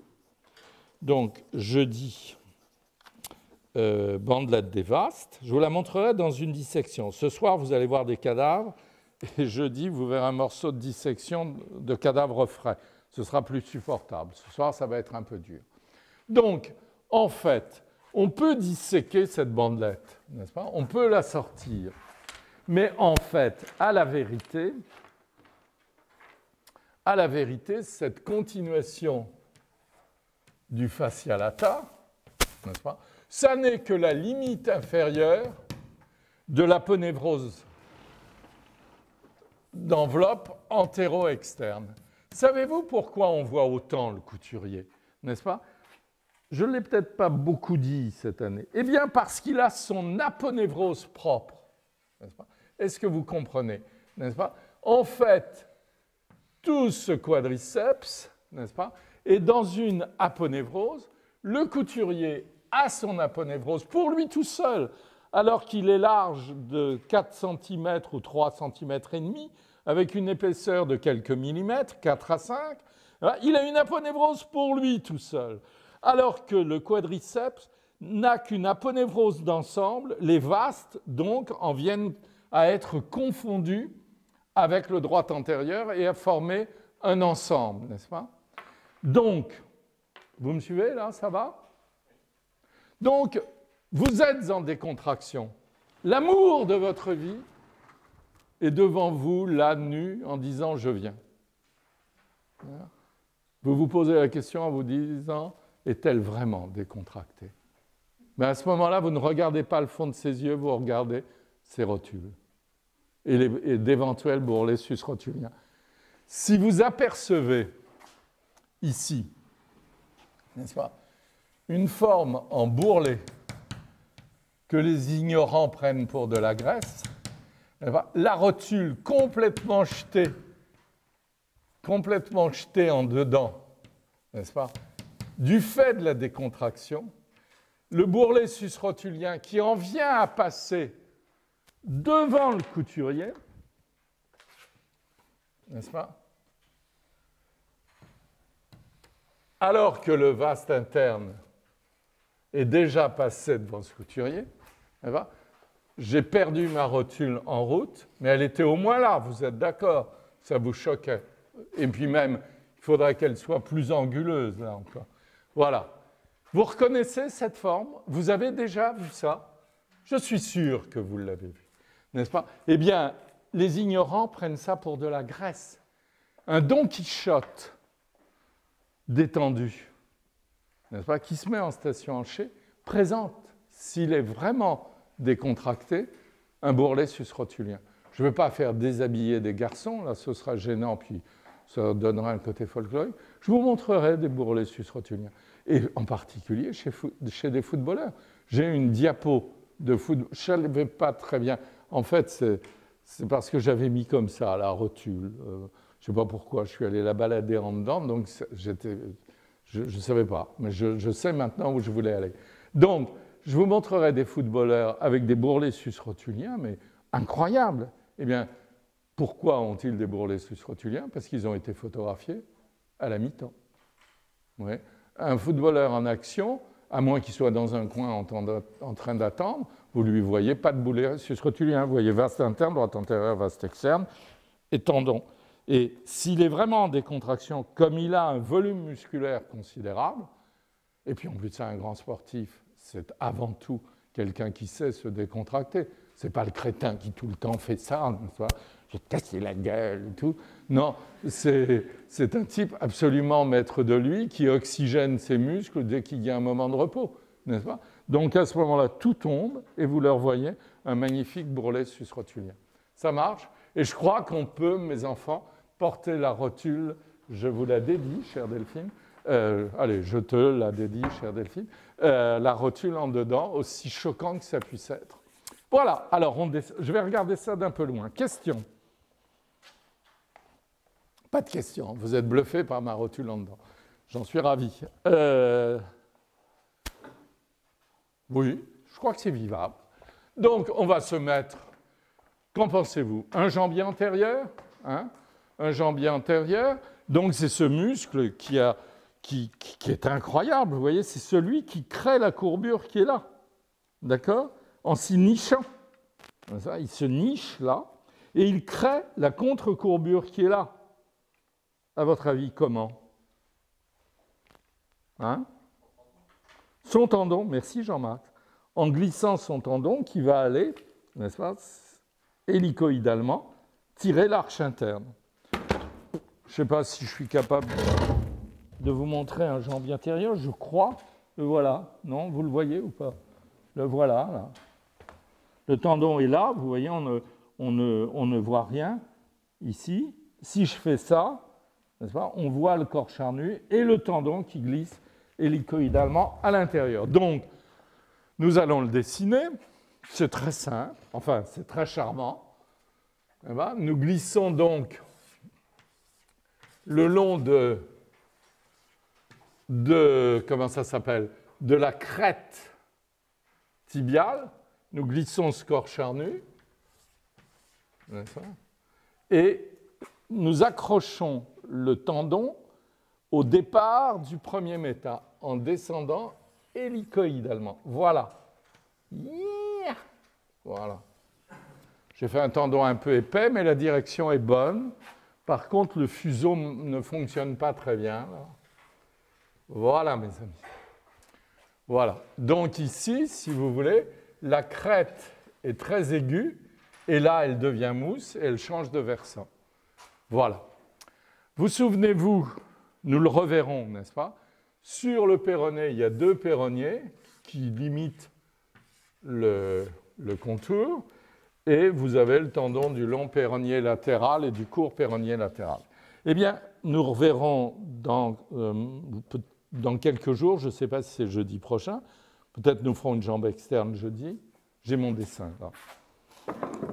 C'est le deuxième. Oui, c'est ça. Jeudi, nous dessinerons tout bêtement deux jambes externes et internes en allant vers l'étude en diapo des jambes des bas-reliefs égyptiens, n'est-ce pas? Donc, nous parlerons de ça jeudi, n'est-ce pas? Nous avons deux péronniers sur le péroné avec deux tendons, mais ces deux muscles travaillent en synergie, c'est-à-dire jamais l'un sans l'autre. Et très étonnamment, l'un des deux tendons descend derrière la malléole externe, derrière la malléole péronnière, passe sous le pied et vient, n'est-ce pas, rejoindre l'insertion du jambier antérieur.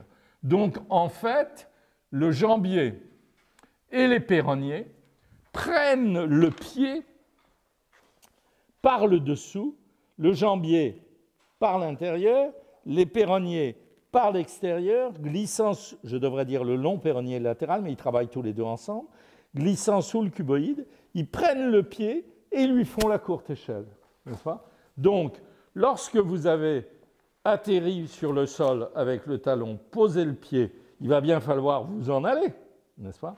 Donc, évidemment, solaire et jumeaux vont lever, comme ceci, c'est évident, n'est-ce pas? Il suffit de regarder un cycliste.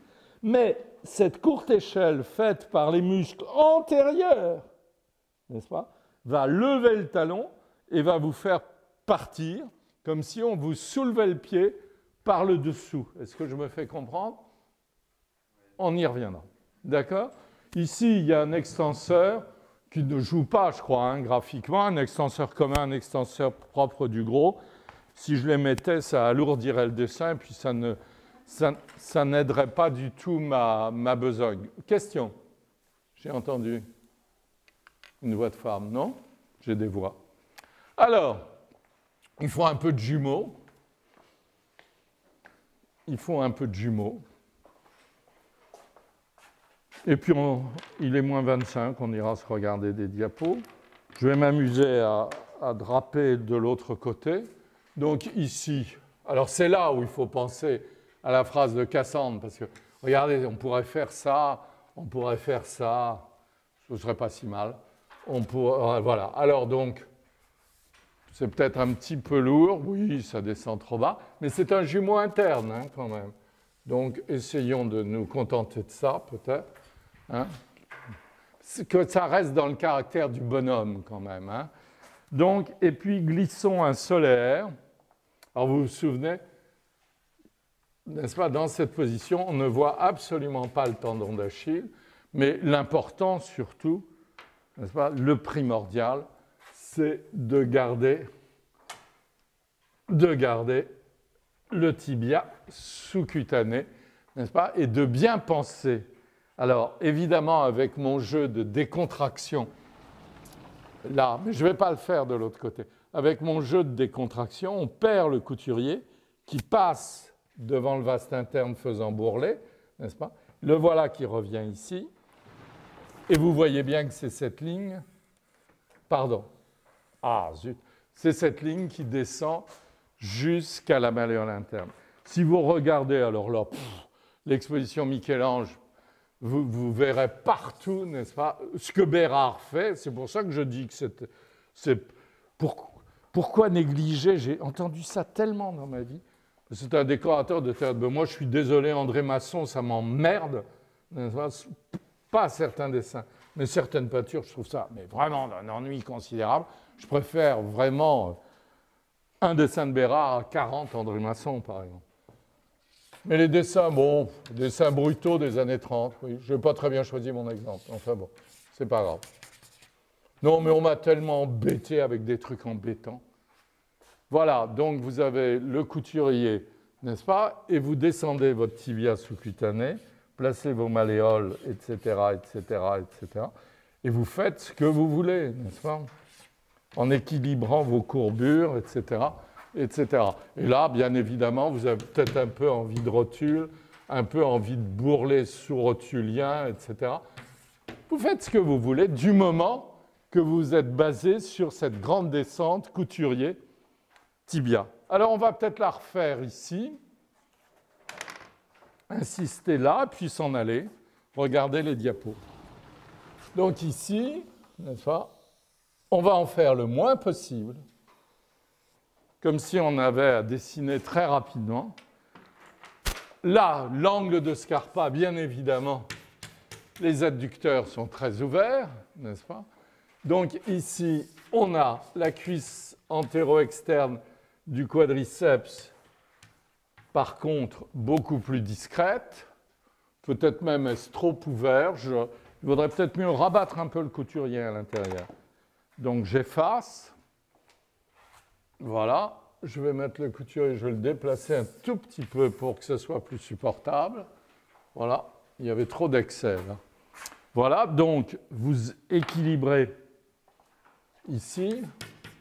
Ah, si c'était une femme. À ce moment-là, il y aurait un délice à mettre le tendon du moyen adducteur, n'est-ce pas, très discrètement, vous voyez comme ça. Vous voyez comme c'est féminin, ce truc-là, ou pas? Non? Le tendon du moyen adducteur et le petit départ de muscle, là. Surtout pas chez un homme. Voilà, donc, et déjà, là, c'est très féminin, hein, ce que je lui ai mis comme angle de Scarpa. Allez, allez, un peu de sobriété. Voilà. Tout est dans la nuance du trait. Hein? Voilà. Donc, vous descendez votre couturier avec les adducteurs plus ou moins enveloppés de graisse ici. Et puis, en bas, même chose que de l'autre côté. Mais là, vous équilibrez entre jumeaux solaires, n'est-ce pas, et jambiers, etc. Jumeaux solaires, tendon d'Achille. Là, vous voyez le tendon d'Achille. Et puis, ici, le jambier arrive là. Oui, ça, il ne joue pas. Voilà. Donc, je vais reculer. On va lui mettre tout de même un sexe, parce que sinon, ce n'est pas possible. Et puis, on va s'en aller. Question?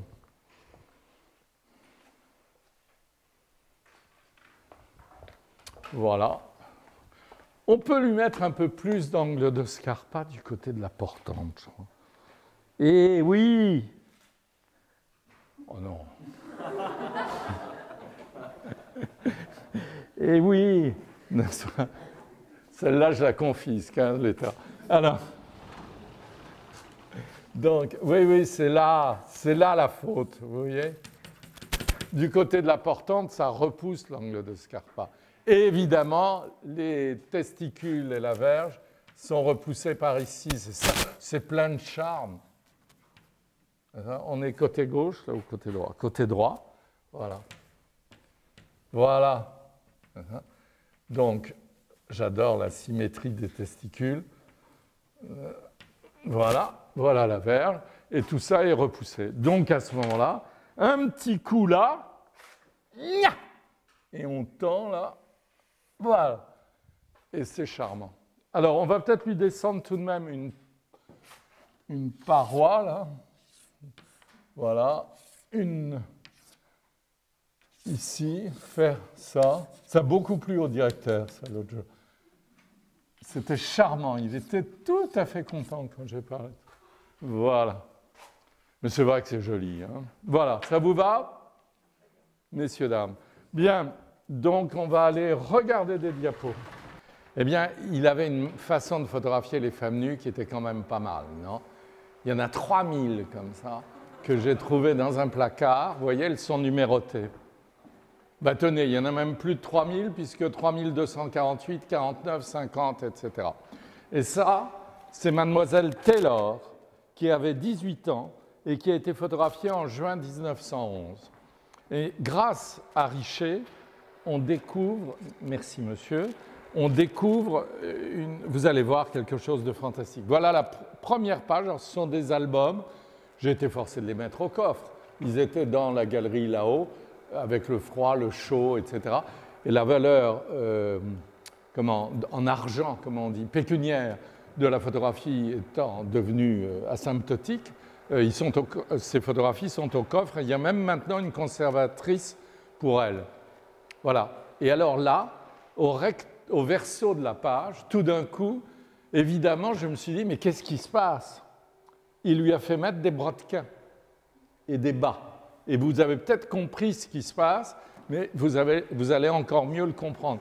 N'oubliez pas qu'on est en 1911, qu'elle a 18 ans, n'est-ce pas? Mes deux grands-mères étaient nées en 82 et 83, et l'une est morte à 96 ans, obligée de porter son corset jusqu'au dernier moment, sinon ça la fatiguait de ne pas porter son corset. Donc vous avez là devant vous un monument historique, n'est-ce pas? Une femme à corset d'avant la Première Guerre mondiale, de 18 ans. Merci.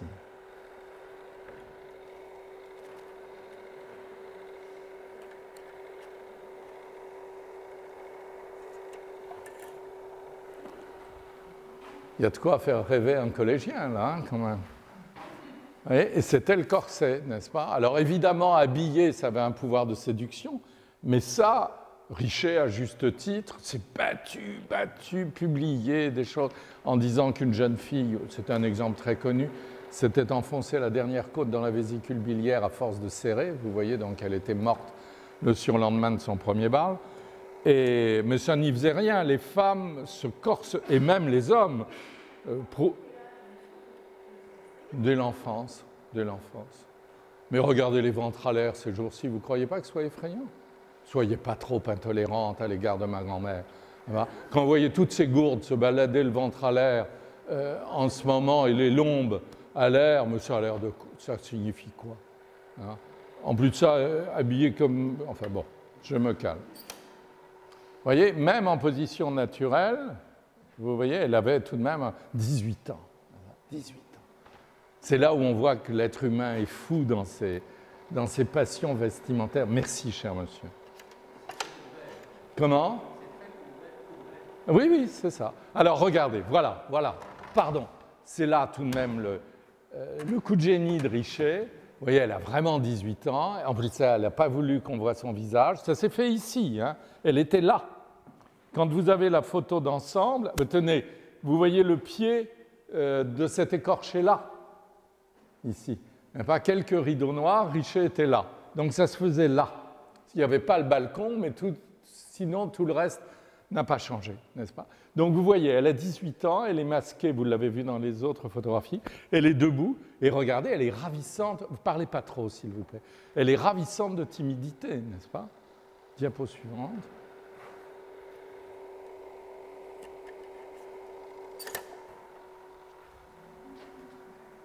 C'est fou. Simplement parce qu'elle a mis des brodequins, des hauts talons. Et alors, si par hasard, vous n'êtes pas capable de vous rendre compte des courbures, des changements de courbure, pour ceux qui n'ont pas l'œil assez vif, je vous ai fait un montage. Tout est dit. Le simple fait, et ce n'est pas énorme hein, par rapport au talon aiguille d'aujourd'hui. Alors ne dites pas trop de mal de ma grand-mère. Hein. Par rapport au talon aiguille d'aujourd'hui, le changement d'une vierge en pute, n'est-ce pas, est beaucoup plus considérable. Plus vous élevez le talon, plus vous renforcez les courbures. Là, c'est un truc qui devrait être dans tous les livres. C'est pas de l'anatomie, c'est de la vie courante. Ah, anatomie. Ah, regardez l'inclinaison du bassin. Ah, c'est de la folie. C'est de la folie. Elle rééquilibre. C'est génial. Ce jour-là, Richet était génial. Merci. Je ne me souviens plus de ce que c'est. Ça doit être un jeune homme qui gesticulait dans l'amphi de Morpho. Voilà. Ah ben non, pas du tout, c'est un cadavre.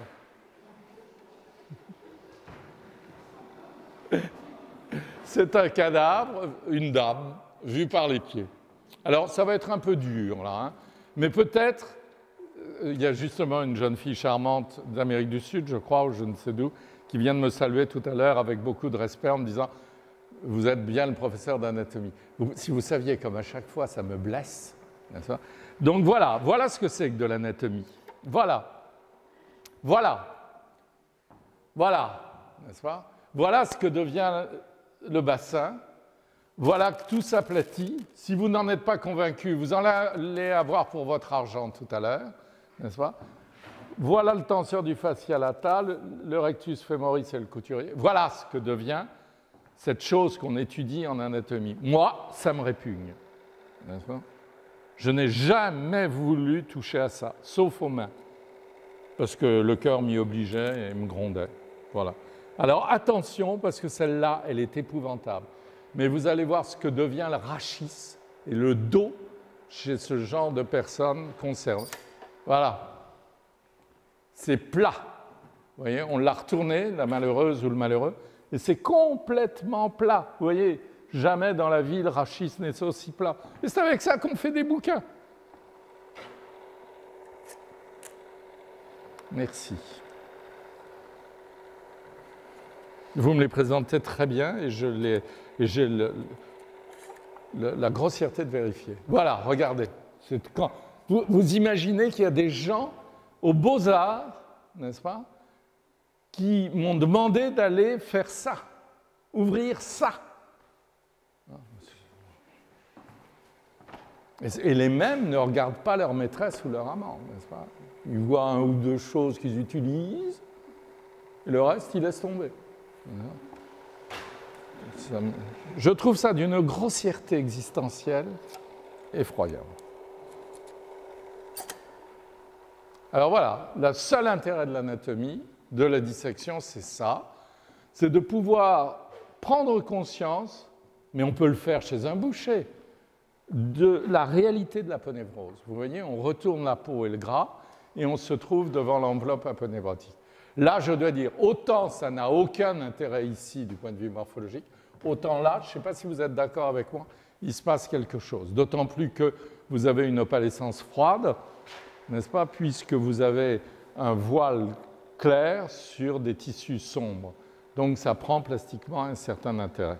Vous me l'aviez très bien présenté, excusez-moi. Voilà. Et voilà un fascia. Ça tombe très bien par rapport à mon cours de ce soir. Il manque seulement la dissection de cadavre. Alors ça, pour ceux que ça intéresserait, mais bon, c'est du cadavre sans danger pour étudiants en médecine. Hein? C'est du cadavre qui a été vidé de ses viscères, dans lequel on a mis des tas de produits pour que ça soit sans danger. La piqûre, même si on se coupe et qu'on se frôle, il vaut mieux pas le faire. Mais enfin, on aura une infection localisée, mais on ne risque pas la mort. Tandis qu'un cadavre frais, pour des raisons que j'ignore, est extraordinairement dangereux, donc manipulé uniquement par des gens ayant conscience du risque, n'est-ce pas? La plupart, autrefois, ici, il y avait le professeur et le prosecteur. Et le prosecteur, c'était l'homme à risque, n'est-ce pas? C'est celui qui préparait les cadavres. Vous voyez le bas du fascia latal, là? Et ça, c'est toute l'aponévrose de la cuisse. Ça, c'est du gras, hein, si ça vous intéresse. Voilà la matière du gras une fois qu'on retire la peau. Merci.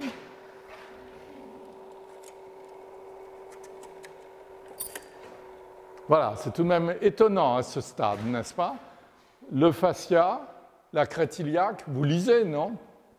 La crête iliaque, le sexe, le fascia. D'accord? Et ils ont coupé la bandelette des vastes. Car on la coupe souvent parce qu'on ne la voit pas. On ne voit que ce que l'on connaît, comme dit l'autre. Merci. Une dissection de pied. Bon, bah, ça suffit, hein, on commence. Mais on voit qu'on peut voir des choses, mais on voit mieux sur le vivant, quoi, à mon avis. Mais il faut vouloir voir, quoi. Voilà, alors ça, c'est le jeune homme que j'attendais. Je ne sais plus pourquoi je l'ai mis. C'était les diapos de mardi dernier, c'est ça? Ah ben oui, il est en station hanchée, voilà. Et tenez, vous voyez le bourrelet sus-rotulien? On le voit un tout petit peu. Vous voyez là, il y a le vaste uni, et là, est-ce que vous sentez un peu le bourrelet? Moi qui n'ai pas de bons yeux, je le sens, et je vois là, dans le contour, on voit une toute petite trace. Ça tombe bien. C'est intéressant, non? Regardez. Les deux épines, la masse commune avec déjà le départ des épis épineux, puis sa vie, je ne sais pas, l'omoplate qui rentre, ça, c'est pas de l'anatomie quand même. Et je trouve qu'on voit mieux que sur un cadavre, non? Vous ne trouvez pas? Ça n'a rien à voir. Il suffit d'être un peu intelligent et de se servir des livres de ceux qui ont disséqué, de braves gens. Mais depuis 1547, on a d'excellents livres. Alors, c'est pas là, qui se sont répétés, devenus de plus en plus moches. Voilà. Merci. C'était pour vous remettre du... Alors voilà une très vilaine photographie faite chez moi, dans mon atelier, d'une jeune femme en station hanchée. Ah, il y a un bourrelet sus-rotulien. Ça tombe très très bien. Voilà. Voilà. Elle était vraiment décontractée.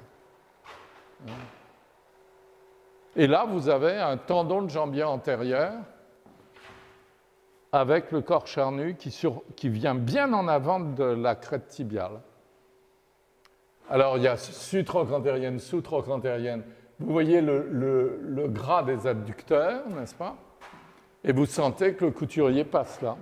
Parce que vous avez une courbure ici, une autre courbure là.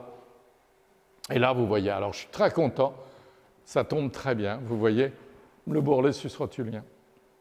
Ça, c'est un tendon. Elle doit forcer un peu sur sa station hanchée parce qu'elle est forcée de tirer le jambier pour tenir debout. C'était pour la photo. Elle a une périe ombilicale aussi. Voilà. Voilà, de l'autre côté, vous voyez, c'est bien le côté où elle ne hanche pas. Hein? C'est bien de l'autre côté qu'elle hanche. Merci. Ça, c'est une merveille. C'est une jeune femme qui a été étudiante ici. Alors, c'était l'heureux temps où les étudiantes pouvaient être modèles, n'est-ce pas? Et qui avait un tout petit bassin. Je vous ai peut-être montré pendant l'année des photos d'elle à 18 ans.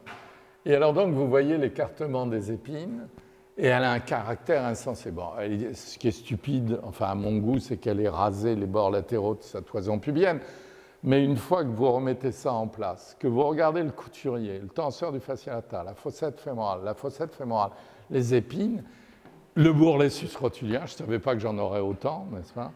Bourrelet sus-rotulien, la base de la rotule, c'est-à-dire le haut de la rotule, regardez les pelotons sous-rotuliens, ça c'est de la décontraction, vous voyez? Et elle rit ou elle sourit, parce que dans ces cas-là, vous savez, ça va très vite, je fais une bobine en 20 minutes à peu près, et je dis « bougez pas, superbe !» etc.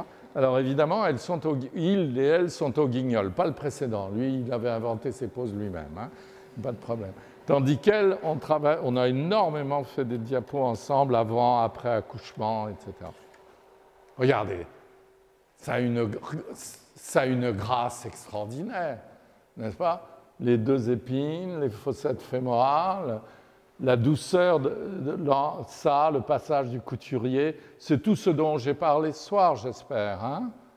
Et dont j'avais un peu parlé mardi dernier. Comme quoi, une simple station hanchée, le naturel.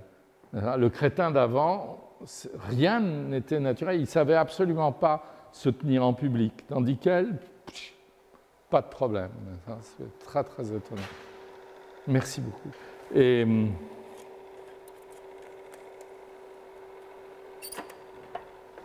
regardez ça.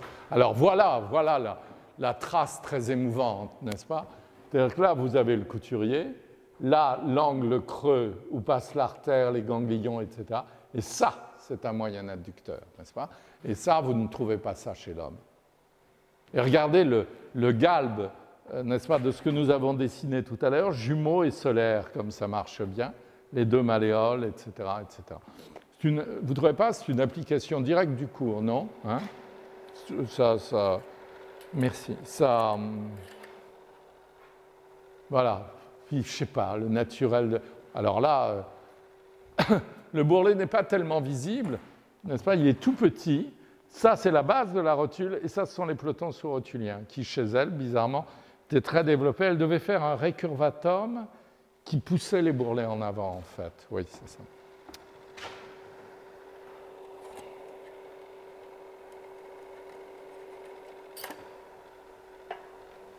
C'est très charmant, non?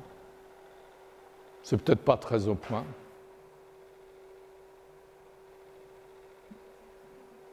C'est ma photo qui est floue, hein, je crois. J'étais trop ému.